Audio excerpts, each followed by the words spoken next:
युवा दौर युवा महापौर, ये टैगलाइन हमने 2015 में सुना था और इस टैगलाइन ने भिलाई की राजनीति का टर्निंग पॉइंट लेके आ गया। टर्निंग पॉइंट 2015 में आया जब देवेंद्र यादव चुनाव लड़े मेयर का और उनके सामने थे 17 साल की बुजुर्ग विधायक, उस समय विधायक भी थे विद्यारतन भसीन। उनको हराकर इन्होंने एक तरह से मिसाल पेश कर दी कि भाई दौर आ सकता है, युवाओं का दौर आ सकता है। और वो दौर आया और 2018 में बहुत बड़ा पॉलिटिकल चेंज आया जब उन्होंने 42 साल के राजनीतिक कैरियर वाले प्रेम प्रकाश पांडेय को चुनाव हराकर साबित कर दिया। सबसे युवा महापौर का टैगलाइन था इनके पास में, सबसे युवा विधायक का भी टैगलाइन था, हो गया। हमारे साथ मौजूद है विधायक देवेंद्र यादव। बहुत सारी बातें करेंगे, बहुत सारी चर्चा करेंगे, वो सब चर्चा करेंगे जो शायद नहीं जानते लोग। जॉनी 2012 तक शायद आपको लोग यही नाम से जानते थे, 2012 के बाद एक चेंज आया जॉनी से देवेंद्र यादव, वो चेंज के बारे में बताओ शुरुआत। देखिए ऐसा है कि शुरुआत से ही यारी दोस्ती में जीवन चला है। मतलब बहुत सारे दोस्त रहे हैं बचपने से और वो दोस्त अभी तक हैं। हमेशा ही शुरुआत में, चूँकि मेरा निक नेम घर का नाम जॉनी था, तो सभी लोग जॉनी कहते थे। वो तो राजनीतिक जीवन में जब सफ़र थोड़ा सा तेज हुआ तो देवेंद्र का नाम प्रचलित हुआ और भिलाई की जनता ने देवेंद्र के नाम को आशीर्वाद दे दिया, तो ये और प्रचलित हो गया। मुख्यतः आज भी मेरे दोस्त परिवार के लोग जॉनी कहते हैं। और जहाँ तक ये चेंज की बात है पॉलिटिक्स की, तो मैं कहूँगा कि भिलाई की जनता ने ये चेंज चाहा और किया। 2016 में जब पहली दफ़ा मुझे चुनावी राजनीति में आने का अवसर मिला तो मेरा चेहरा काफ़ी नया था। लोग बहुत उम्मीद और भरोसे से वोट दिए। मैं आपको एक घटना बताना चाहूँगा। जब काउंटिंग हो रही थी, पहले राउंड की काउंटिंग हुई मेयर इलेक्शन की, मैंने देखा 4200 वोटों से पहले राउंड में मैं आगे हूँ कल्याण कॉलेज में। हाँ, दूसरे राउंड में फिर मैं 4000 वोटों से आगे रहा। तीसरे राउंड में देखा फिर 4000 वोटों से आगे रहा। तो जो उत्साह था मेरे मन में या साथियों के मन में, मेरे खुशी थी कि जीत रहे हैं, वो उत्साह लोगों के मन में तो था, मेरे मन में वो उत्साह है ना, जिम्मेदारी के रूप में है ना, बढ़ती जा रही थी। हाँ, जिम्मेदारी के रूप में बाहर आते जा रहा था। जब मैं चुनाव का परिणाम आया अंतिम में, तो साथी मुझे कंधे पे उठाने लग गए और मैं उनको बोला रुको रुको। और नीचे, हाँ, कवरेज में करने आपको ध्यान होगा मैंने कहा कि रुको रुको, मुझे नीचे उतारो। मैं बोला मत, वोट देखो जनता ने कितना दिया है। ये जीत जनता की है और जनता ने उम्मीदों से वोट दिया है, तो हम लोगों को उत्साह नहीं, अपनी जिम्मेदारी निभाने की जरूरत है। शुरुआत से शुरुआत करते हैं। ये तो हो गई 2012 से 15 वाला कैरियर है जो जॉनी से देवेंद्र में कन्वर्ट हुए। एक जॉनी बचपन वाला भी था, जब हाफ पैंट पहनते रहे होगे, चड्डा पहन के घूमते रहे होगे शहर की गलियों में, हाउसिंग बोर्ड की गलियों में, वो जॉनी कौन था?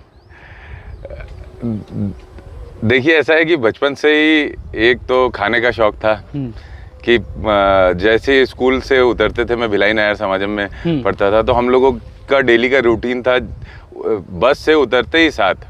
अच्छा, उस समय बस से जाते हाँ, थे? बस से जाते थे। तो बस से उतरते ही साथ हम लोग जितने भी दोस्त थे, स्टॉप में ना सबसे पहले जाके समोसा खाते थे। कौन थे दोस्त? एक मेरा सुमित साव करके मेरा फ्रेंड था, वो मेरे साथ बस में जाता था। चिरंजीव, शमीम, ये सारे हमारे एकांश तो मेरे स्कूल में सीनियर था एक साल। अच्छा। हाँ, उससे और मेरी दोस्ती समझिए लगभग राजनीतिक दृष्टिकोण से ही शुरुआत हुई दोस्ती की, क्योंकि हम लोगों के स्कूल में इलेक्शन होते थे।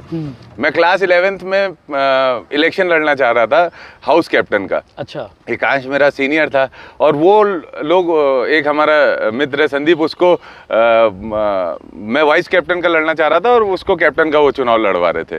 तो उस समय हम लोगों की दोस्ती बढ़ी और उस समय से अभी तक है। अब तो मैं कहूँगा कि मितान है मेरा वो, हम लोगों ने एक दूसरे को मितान मान लिया। अच्छा, हाँ, तो एक मितान बंधे हो कि जैसा छत्तीसगढ़ में क्या होता है, गंगा जल मितान बनते हैं, तो मितान बंधे हो? हाँ, हम लोग आपस में मितान बंधे हुए हैं और हम लोगों की दोस्ती अब जीवन भर की है।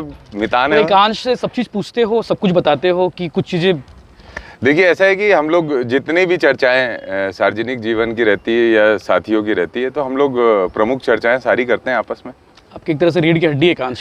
हाँ, हमारा मजबूत साथी है। मजबूत साथी है। हाँ। संगठन वही देखते हैं टोटल आपकी जो काम? नहीं, ऐसा नहीं है, एक व्यक्ति से तो पूरे काम नहीं हो पाते। सभी लोगों की अलग अलग जिम्मेदारियां हैं। एकांश का तो मैंने कहा ही आपको, मेरे जीवन में वो मेरा मितान है। तो मितान, दोस्त, रिश्तेदार, सब कुछ होता है और राजनीतिक जीवन में तो ऐसा है कि किसी एक व्यक्ति से कुछ भी संभव नहीं होता, ना मैं अकेले कर पाऊंगा ना कोई और अकेले कर पाएगा। ये एक समूह का प्रयास रहता है जिसमें सभी लोगों की भागीदारी रहती है, सभी लोगों के काम रहते हैं और सब लोग जब प्रमुखता से एक विषय पे पूरी जिम्मेदारी से काम करते हैं तो परिणाम आता है। हुआ भी नहीं है, जैसे मैं आपको स्पष्ट कहता हूँ। मेरी राजनीति में आने का मुख्य कारण ये रहा कि कांग्रेस पार्टी ने, आदरणीय राहुल गांधी जी ने चुनावी प्रक्रिया चालू की कि कॉलेज में इलेक्शंस होंगे, मेंबरशिप होगा। मेरे दोस्तों ने मुझे बोला कि भाई कॉलेज में मेंबरशिप होगी, चुनाव होगा, अगर आप जीतोगे तो इसमें आपको काम करने का बड़ा स्थान मिलेगा। तो मैंने चुनाव लड़ने का इंटरेस्ट जाहिर किया। मैंने बड़ी मुश्किल से अपने घर में, क्योंकि बताना पड़ेगा, अपने भाई को मैंने ये बोला कि 2-3 दिन मेहनत करने के बाद मौका मिला तो मैंने बोला उनको कि भाई हमारे यहाँ कॉलेज में चुनाव हो रहा है, मैं लड़ना चाहता हूँ। तो बोले हार जाएगा। तो मैं बोला उनको ऐसा क्यों लगा था? उन्होंने बोला हार जाएगा, ये सब में मत पढ़। तो वो मुझे अच्छे से आकलन नहीं कर पाए थे, समझ लो, आकलन नहीं कर पाए थे पूरी तरह। तो उन्होंने बोला कि हार जाएगा, बेइज्जती होगी, ये सब मत पढ़, पढ़ाई लिखाई कर। तो मैंने कहा मैं जीत जाऊंगा, इतना ही बोला था मैंने। इसके बाद मेरी उनसे कोई भी बात नहीं हुई और मैं अपने इलेक्शन की तैयारी करने लग गया अपने दोस्तों के साथ। और अंतिम में उनको समझ में आया कि हाँ, मैं इतना बड़ा इलेक्शन लड़ रहा हूँ और इसमें मैं इलेक्शन के बाद 2018 में विधानसभा की टिकट बारी आई। तो आपको नहीं बोले होंगे कि तुम तो पहले से मेयर हो यार, फिर विधानसभा ही मांग रहे हो, क्यों जरूरत है? ऐसा किसी ने टोका होगा, किसी बड़े नेता ने?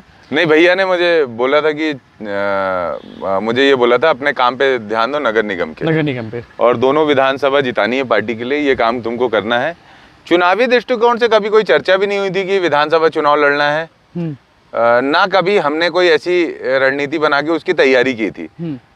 इंटरेस्ट ये था कि मुझे जो जिम्मेदारी दी है उस जिम्मेदारी में मुझे जनता को प्रूव करना है कि मैं लगा हूँ ईमानदारी से। मैं 2015 के पहले, जब हम और हमारे मित्र कॉलेज के, भले ABVP के हों, NSUI के हों या और छात्र संगठन के लोग हैं, जब हम लोग आपस में एक दूसरे से बैठ के चर्चा करते थे तो हम लोग ज़रूर इस बात को कहते थे कि शहर के अंदर या प्रदेश के अंदर जो पॉलिटिकल कल्चर है उसमें कम्युनिकेशन का बहुत बड़ा गैप है। जनता और नेताओं के बीच में भारी दूरी है, ये दूरी कम करनी चाहिए। मैं अक्सर ये बोलता था कि ये इतने बड़े बड़े नेता हैं, हम लोग जैसे लोगों से चर्चा करें, जो हम लोग पब्लिक में कनेक्टेड रहते हैं, यूथ से कनेक्टेड रहते हैं, तो हम अच्छे सुझाव और अपनी बात रख पाएंगे। लेकिन संवाद ही नहीं था कहीं, संवाद नहीं था पहले। मेरा मुख्य टारगेट 2016 जब मैं महापौर का कार्यकाल मेरा शुरू हुआ तो मैं एक बेहतर संवाद जनता से स्थापित करना चाहता था। और जब मैं उस समय सुबह 6:30 बजे से गली मोहल्ले में निकल जाता था लोअर टी-शर्ट में, रिक्शा तक चलाया हो, तो लोग उस समय हंसते थे, मजाक करते थे।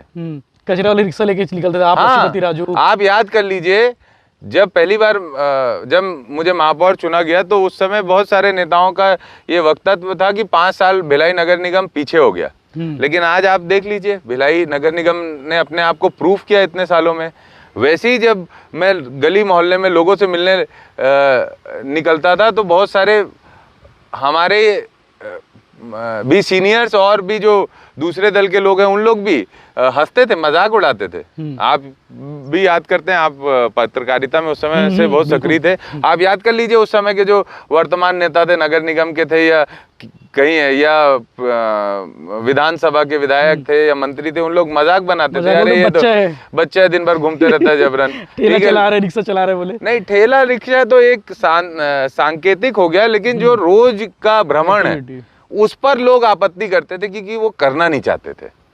देखो क्या है, राजनीति में आना, उन लोगों को ट्रेस किया कि नहीं किया आप? राजनीति में आना, मैं बताता हूँ आपको, राजनीति में आना, जनता के लिए बड़ी बड़ी बातें करना, ये सब चीज नेता लोग आसानी से कर लेते हैं। लेकिन जो जनता से संवाद की बात होती है ना, जो चर्चा, रोज की मुलाकात, इस पे लोग भागते हैं। क्योंकि आप मिलोगे ना तो आपको जवाब देना पड़ेगा। और यहाँ भिलाई के नेता जवाब देना नहीं चाहते थे, केवल सुनाना चाहते थे कि वो किस नज़रिए से राजनीति को देख रहे हैं, शहर को देख रहे हैं। जनता का नजरिए से किसी को मतलब ही नहीं था। वो तो 2016 के बाद हम जैसे नए लड़के काम करने लग गए, दौड़ने भागने लग गए, ठीक है, जनता ने कंधे में हम लोगों के हाथ रख दिया तो फिर चेंज आया, लोग मुस्कुराना भी चालू कर दिए। नहीं तो मुस्कुराती हुई तस्वीरें नहीं दिखती थी नेताओं की मेरे को भिलाई में। तो याद कर लो आप भी अगर मैं गलत बोल रहा हूँ तो। ट्रेंड सेट चेंज कर 2018 के इलेक्शन में आपको टफ लगा था कि इजी लगा था? हालांकि आपने इलेक्शन ज़्यादा वोट से नहीं जीता है 18 वाला, तो उस समय की स्थिति और अब की स्थिति देवेंद्र कहाँ पे है? देखिए, ऐसा है कि मैं हमेशा इस बात को मानता हूँ कि चुनावी राजनीति में रणनीति और जो आपकी आप किस तरीके से अपने आप को प्रेजेंट कर रहे हो जनता के सामने, क्या आपकी रणनीति है, कैसे पिछले आपके उनसे रिश्ते रहे हैं, ये सब महत्वपूर्ण रहता है, मायने रखता है। सरकार होने के बाद, इतना दबाव होने के बाद, प्रशासनिक दबाव होने के बाद, ठीक है, आर्थिक इन्वॉल्वमेंट होने के बाद, मुझे लगता है जनता ने तय करके मुझे जीता है। ये कोई मैं भले महापौर का चुनाव हो या विधानसभा का चुनाव, ये कोई मैंने कोई उसमें जादू की छड़ी चलाने के लायक मैं हूँ नहीं। सीधी सी बात है ना। इसमें जो भी कुछ हुआ है वो जनता ने किया है। जनता ने ये महसूस किया कि परिवर्तन करना है। जनता ने ये महसूस किया कि अब नए दौर की पॉलिटिक्स चाहिए, हमको बच्चा चाहिए। जब लोग बोल रहे थे चच्चा बच्चा की बात जब चलती थी, तब लोगों को ये भरोसा हुआ कि हम हमारे नए बच्चों को मौका देंगे, इन लोग अच्छा काम करेंगे शहर के लिए। उन्होंने दिया, हमने लगातार अपने आप को प्रूव कर रहे हैं। वैसे ही विधानसभा के चुनाव में लोगों को इस बात का भ्रम था, ताकत से थोड़ा सा आदमी अत्यधिक जब ताकतवर हो जाता है तो दृष्टिकोण और दिशा गलत हो जाती है। तो दिशा गलत हो गई ज़्यादा ताकतवर होने से। इस बार पांडे